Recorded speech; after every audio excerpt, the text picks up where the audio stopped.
Hi, everybody, and welcome to another episode of Lies My Marketing Experience Told Me. And today we've got a really great episode because it's Dom Colasante, who's the CEO and founder of 2X. And I'm trying to bring you a lot of people in this show who've seen a lot of marketing, a lot of B2B marketing. And Dom is certainly one of those people who's had a lot of not only experience, but a lot of insights about it. So he's going to bring you some of those today. We cover a lot of ground, and we got to get together live in Las Vegas to do it. So it's a lot of fun, and I hope you enjoy the conversation.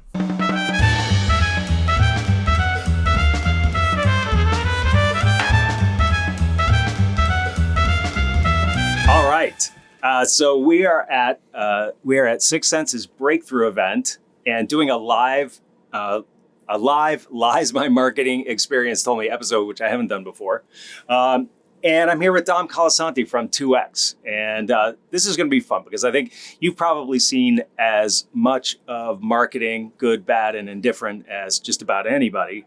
And what we want to know is like, what's the shit that we always thought in the past was true, or at least we're told was true, that we just know isn't true anymore. So that's what we're talking about today. Yeah, well, nothing could be better to talk about in an event of, growth and measure what matters and efficiency and scale. And I've had the privilege to move from a marketer into a CEO job. And I think I now have the dichotomy of those two worlds. Right. And maybe can call things a little differently from the perch of which I now sit. Yep. In addition to having spent a lot of time talking to CMOs and talking to marketers. And it's an important topic to look at. What do we get wrong? We never talk about that. We talk about what do we need to do next? What's the new thing we need to add? What's the new program? What's the new idea? But then how do we undo some of the things, or at least unlearn some of the things that we might have been told to be true? So before we got in here, you were talking about limits, and I don't want to give it away the whole conversation, but we have all operated. Everybody everywhere operates with certain expectations about what you can and can't do, or what you can and can't know, that are based on your experience. And at some point in your life and in your career, it's true, you can't know that or you can't do that. But those things change, and especially in an era like we're in right now, those things could change really rapidly. Yeah. Yeah, and none of us went to marketing school to color inside the lines. Right. That's why we became marketers, because we like to break the rules and we like to do things differently and we like to innovate. And, in this world as a marketer, you never have more opportunity than that. Right. You can build your own army of agents and do the work of 100 people if you want to. And that is cool. You have to want to do that. You have to be open to that. And you have to be, willing to think outside the box, if you will. And I think the era has now, enabled us with tools to be able to do that. And it's really exciting. Yeah, very cool.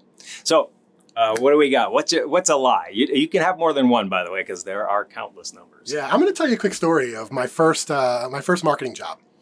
And so I was at a software company. I was 19 years old. I was an intern, and then they promoted me to a marketing manager. And so I inherit this industry to market, mining. I knew nothing about mining as a 19-year-old for a massive software company that had really complicated things to say. And I had a budget bigger than I had ever dreamed of. And I had to generate demand in this segment. And so I did what a good marketing student at the time would do, is you get your segmentation right and you think about how you're going to target and then you position. And I built a campaign that I turned on that hit my KPI 3 months into the year. With about 40% of the money that I had in my whole budget. And so I go to my boss and I say, hey, I hit the annual, at the time it was a lead gen KPI. Yep. We slayed the lead gen KPI. How it was back in the day. That was it. And I'm like, I hit the KPI. I did it on this much money. You can have the rest of my budget back because you must have something else to do with it. That was the goal. And he sat me down. He said, Dom, this isn't how this works. Don't ever do that again. And if you don't spend all of your money, we won't get that money next year. Like next year, our budget is based on the actuals that we spent, not the budget that we had. It took to get the job done. Right. And so if you don't spend that, we get less next year, which means we have to be this successful next year. So go spend it on something. Go figure out an idea, go deploy it. And I learned early in my career that thou shalt spend all of your marketing budget. And what happens with that is you build this strategy of all right, it's Q4. I got extra money. Content syndication program. Let's go buy a bunch of leads, or let's go, run something in. And you end up turning on all of these ideas at the end of the year to spend that money.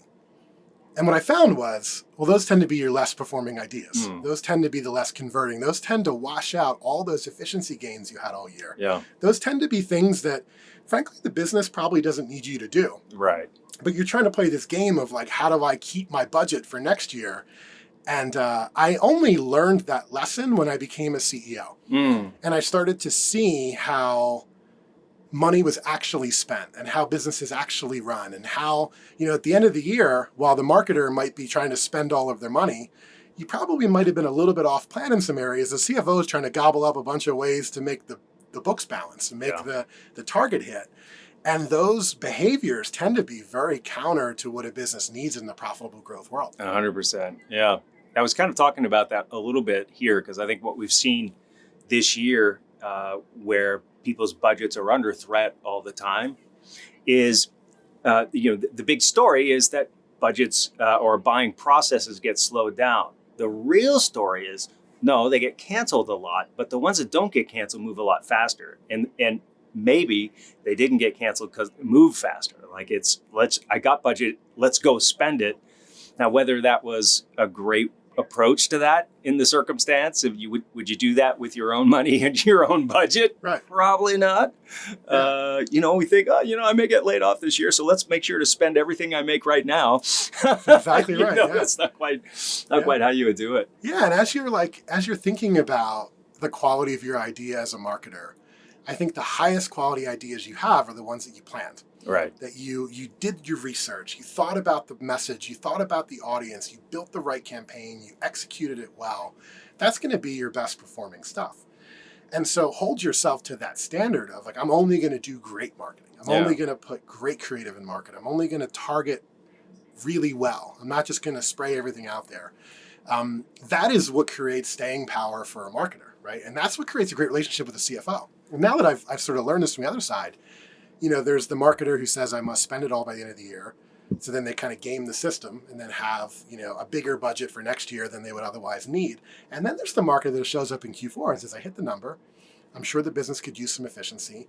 I have this to give back. Or we can go put it on this innovative idea we've never tried before. And we can go try a program to accelerate renewals. Or we can try some new idea that might help us on generative search, AI driven search. Those ideas often need the funding that gets gobbled up in the program that actually didn't need the budget. Yeah. And so being able to move that's how a marketer gets seen as a business leader and a good financial steward and a good spender of money. And those are the marketers that get given more money. So there's advice there, and I think that's directed at the marketer.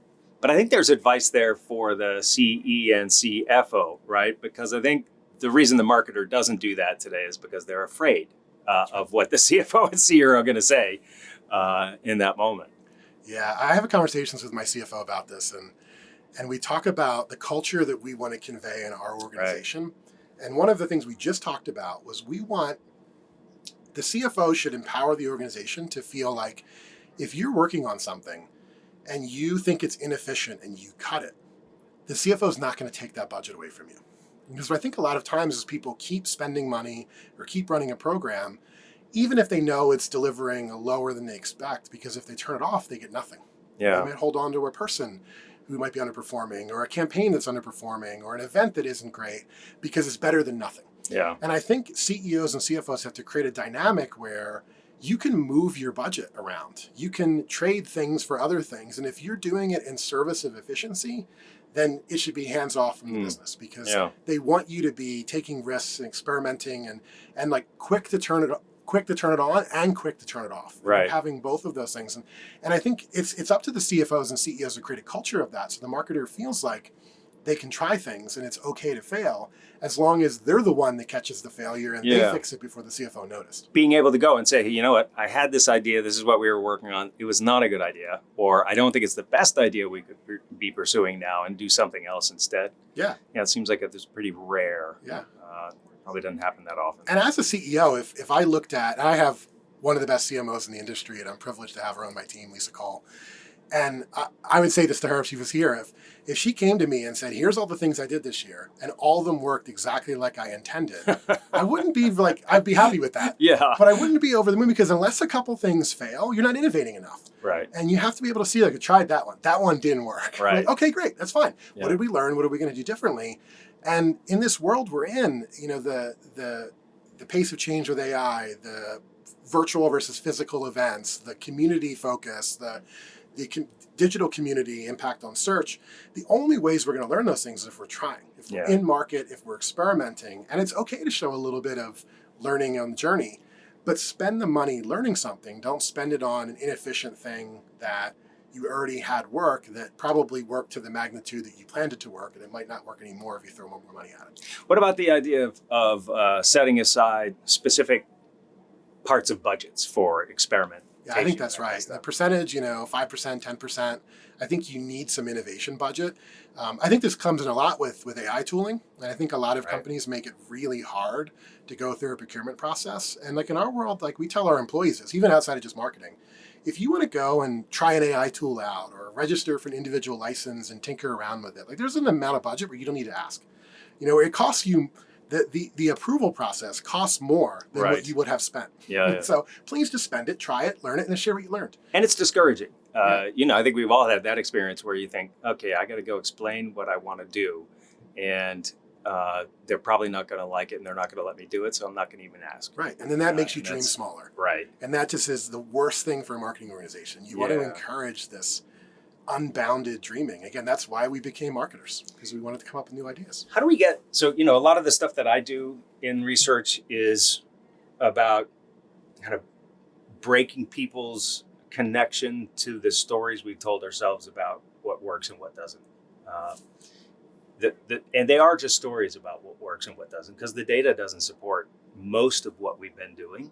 It really doesn't. But we become attached to these stories, and it's so much safer to build a budget and to build plans and strategies that align with the common story than to say, I don't think that's how that works. And I'll go dig up some evidence and show you. I think it's really hard. It takes a pretty special person to do it. It doesn't happen too often. Yeah, I mean, there were some of us that got the benefit of, go back to the MQL era.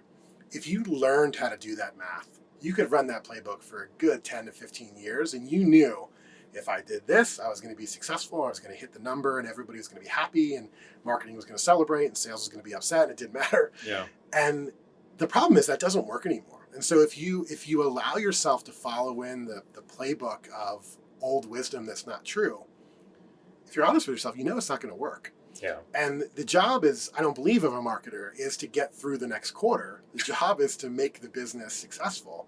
And short term, you might have a good story. I've done this 10 times. Here's my playbook. Here's how I do it. Here's my really simple math model that ticks out. That might get you hired. Yeah. That might get you through your first QBR or so. But that's not going to get you promoted into sales if you want that. It's not going to get you promoted into a CEO someday if you're a marketing leader. It's not going to get you advancing to cover other functions. And so I think you have to challenge that because you have to be honest and know it's not going to work. Yeah. And what will work is innovation. What will work is trying to find a different angle, trying to lean into new technology and use that in a good way. I mean, those are the things that are providing the edge right now. You got to be open to that. Yeah, yeah. I think there's a corollary to that where I lost my train of thought here for a second. But it's what I'm trying to get at is somewhere around this idea that when we have an idea that is perfectly, I didn't know what it was. So I think benchmarks are a corollary of what you were just talking about. So we've had people say just today, I love benchmarks. I absolutely abhor benchmarks. They are marking the very middle of the road for everybody and saying, do this. And we produced a lot of benchmarks back at Serious Decisions. It's why people signed up for the services a lot of times. And it's not just that the benchmarks were really just an average of the average. It's that when people are focused on meeting benchmark, even if they're focused on running their process according to industry standard best practices, what you're not doing is thinking about whether that's even the right thing to be doing. And I think the answer, if we really thought about it a lot of times for a lot of things, would have come back, no. Yeah. This is just not the right thing to be doing. Yeah. You can hit industry benchmarks for MQL conversion rates all night, all day, for all month, all quarter, for years, and still be doing the wrong thing, and not impacting revenue at all. I think we just get way, way, way down the road in those things too often. +1.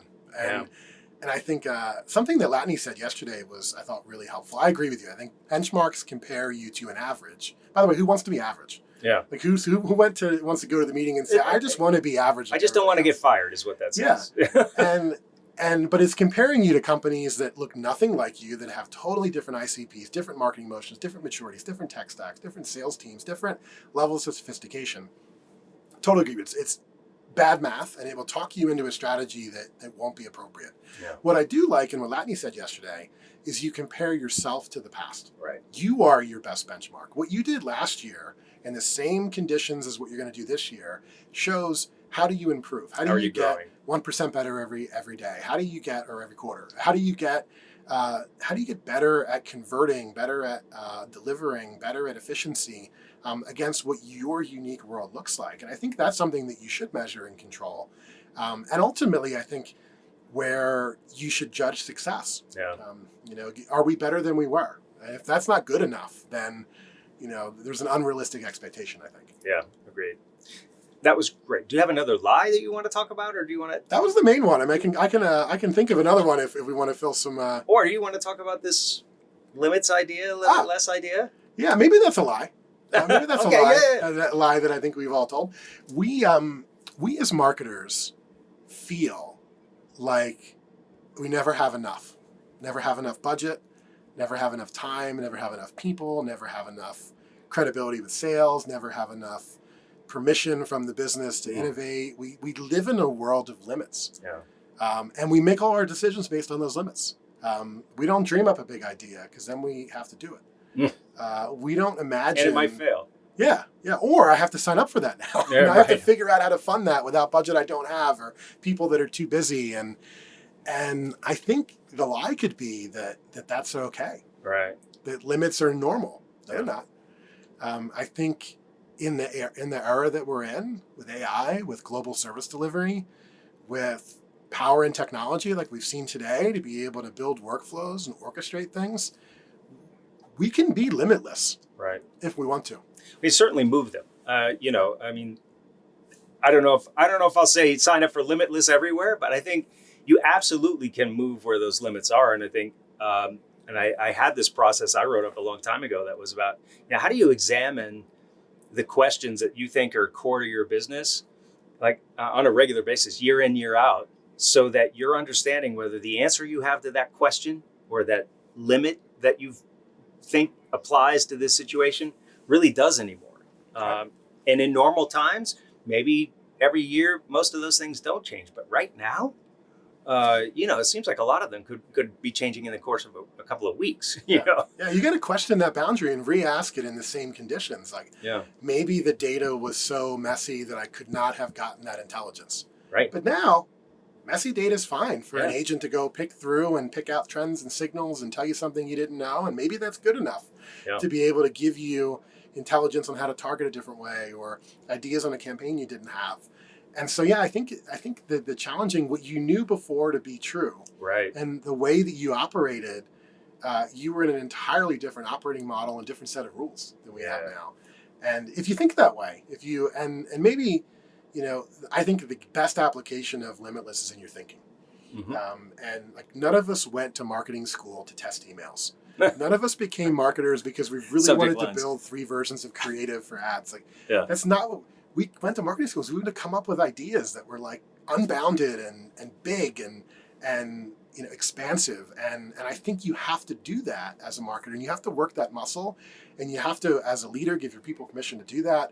And as a marketer, hold yourself to that standard of what's my crazy idea this quarter that I might have to shrink down because of, that maybe it's too big for the organization or the stakeholders aren't ready for it, or maybe I don't have the money and time I have. But if you dream big, you'll get to a better place than if you start small and try to make it better. Yeah, so starting small at where you are and then just inching your way out could take you a very long time to get to something interesting. But if you reach really far out and then have to pare it back a little bit, so be it, right? Or maybe you have to apologize after you've tried something that... If you don't have to apologize once a year as a marketer, again, you're in the wrong job. Yeah. You have to, try something that someone, thinks is crazy, or you have to come up with an idea that the business has never heard before. Or you have to do something that didn't work perfectly. Like, that's what our profession's about. Yeah. And we can't lose that in the era of science and efficiency and profitable growth. We still have to be marketers. 100%. That is what science is about. I mean, what we talk about in the public are the things that work, where we found something that was interesting or fascinating, and there it is. But for every one of those, there's a tons of research questions we asked and looked at where there's absolutely nothing. You're like, God damn. No correlation on that one. Yeah, nothing there. There's nothing there at all. And the desk drawer is where a lot of really interesting, fascinating ideas to look for end up. Yeah. Like, okay, well, there's nothing there. Yeah. But can you think of one of those in the research you've had, of an idea where you were pretty sure you were going to find something profound or different, and you looked at it and you're like, nope, there's nothing here? Yeah, so there have been. So let me think about what there are. Well, let me go back to this. Like the reason that I got where I am in terms of the research right now is because I've looked very, very hard to see if there's any sort of statistical relationship between a lead converting and revenue happening on another end. And that was a dead end street. And when I began that research, which was 10, 11 years ago, I was legitimately just trying to find what the thing was. I had no agenda against it at the time. It was, I really want to know what is the relationship so that we can build a predictive model of what that's going to be. But once, we were trying to prove that for a couple of years, and we couldn't build a predictive model that involved leads and revenue. Couldn't do it across lots and lots. And, I ended up being the guy who says, now these MQLs suck. And that's what I'm known for. But I started off actually trying to demonstrate what the connection was and build a predictive model around it. So really the last part of my career, part of this, is really defined by that failure to find what I was looking for. Oh, that's interesting. And it connects so much to the point you made earlier, which I shared was pretty profound for me, is the thing that happened when that lead converted, or when that customer inbounded, or when that thing entered your CRM as an opti. The thing, whether that was a BDR message, whether that was a campaign, that thing had nothing to do with how it got there. Correct. It was everything before that created it. And that just happened to be the moment when the customer was probably going to call you anyway, and you got to them a day before that. Yeah. So, I mean, that's one of the big lies that we've had to deal with in B2B, is that I ran some fabulous campaign that got somebody to respond and then buy our stuff within a quarter. It doesn't work that way. If only. Yeah, that would be great. You can't repeat it, and maybe it seems that way, but to me, that's the great fun. Like I quoted Feynman earlier, I'll quote him again. There's a different saying he has. He's got a book called The Pleasure of Finding Things Out, just about discovery, about a life filled with just discovering new, interesting, useful things. For me, that's what's fun about doing the research. And then there's like no better feeling in the world than finding something that other people aren't seeing, that nobody's talking about, that the minute you see it, it's just blindingly obvious. And that's one of those things, it's like, we've got this whole industry built on the idea that this last campaign that we ran really caused those deals that we just closed a quarter later. There's no chance that that's true. Yeah. I'll give you one more. This is yours, but I'll give you one more of those. This is slightly controversial, I think, for most folks. I don't think it will be for you, but your buyers are in market for 6 months, 8 months, 9 months. They're evaluating you and 2 or 3 or 4 or 5 other competitors over that whole period of time. Your buyers have known you. The members of that buying group have known you for a while. They've used you in other places. They go through that process. They finally arrive at consensus after months of arguing about who they should buy. And is there any possibility that they're not going to now get in touch with you so that they can do the demos and buy your thing because you didn't have a BDR call them? Yeah. I mean, Well, they don't know how to find you if the BDR didn't How call would they you. ever find Yeah, you? how would they ever? How would they ever? They don't know that you care. So yeah, no. I mean, we've got a kind of a whole industry built on the idea that I've got to call them or they'll never buy from us. Yeah. That's just not how it works. Yeah. I wonder if there's an inverse correlation there too. If the more you call them, the less likely. We've seen that research, right? 100%. Of how there's a level of letting the buyer, the client, know who you are if they need more information, and there's some human connection there. Yeah. But we've all seen the ones that cross the line, and you see your phone, and there's the 7 missed calls from the same company in one day, and like those are the companies you might have just talked yourself out of a deal. 100%. Because now you look desperate, and now you don't look like authentic, and there's no. But I think if someone wants to buy from you, they will find you. They will. They will find a way to give you their money. There's this period of time when they're in market, and you may not know it because they're not talking to your sales rep or BDR, but you're auditioning for a role as a partner to them in an important part of their business that your thing is going to help them accomplish something. And if your audition consists of me, can I get a meeting, and nothing else, it's not a great audition. No. Yeah, and that's so true in our world. I mean, I tell our team this as the CEO of 2X. I mean, we sell marketing services and go-to-market services, and the way clients experience our customer acquisition is how they're going to interpret what we do for them. Correct. And if we have typos in emails, or we misspell somebody's name, or we don't follow a best practice, or we have something that looks weirdly sized in an email, we are over-indexed on a negative way from that mistake. Yeah. And so in our world, it's like, no, we have to treat them the way that we would treat their customers, and that we would want them to think we're going to treat their customers. You are absolutely auditioning in everything that you do. Yeah, and that creates, I think, real authenticity, and also it's a higher bar. Like, I am the brand person in the firm. If I see a lowercase x, I am all over it. If I see a client name misspelled, I'm going to bring it up in a meeting. And I think those little things are simple, but they're just examples of how you show up and how you engage. And in the audition, like, if a client's reading your email, you've already won a huge part of the audition. You have their attention. Yeah. Don't waste it. Yeah, 100%. Well, this has been great.